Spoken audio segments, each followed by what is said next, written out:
আপনি কি শহীদের মা হতে চান না? আপনাকে আব্বুকে শহীদের মা বাপ বলুক, এটা কি আপনি চান না? বলল যে আমি আজকে আন্দোলনে যাব, আমাকে তুমি মাফ করে দিও।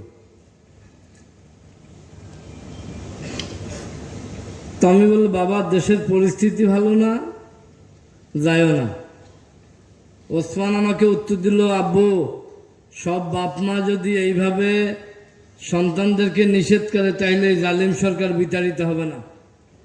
আমার মনে টানে, আমার দিলে টানে, আমরা নামলে এই স্বৈর শাসক, এই জালিম সরকার পতন হবে ইনশাআল্লাহ। এই কথা বলেই সে চলে গেল। সারা রাত 3 আগস্ট সারা রাত তার মাকে বোঝানোর পরে তার মা যখন ওসমানকে অনুমতি দেয় নাই, সর্বশেষ ওসমান তার মাকে বলে, আম্মু আপনি কি শহীদের মা হতে চান না? আপনাকে আব্বুকে শহীদের মা বাপ বলুক, এটা কি আপনি চান না?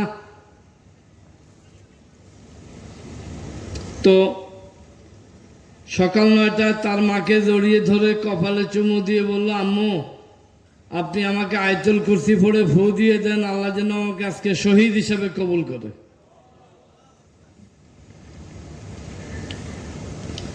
আসলে ওসমান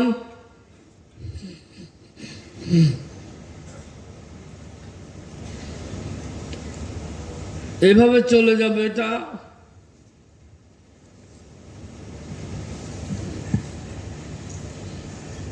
কেন জানি সে বুঝতে পারত। তার বড় ভাইয়ের কাছে সে মাপ চাইল,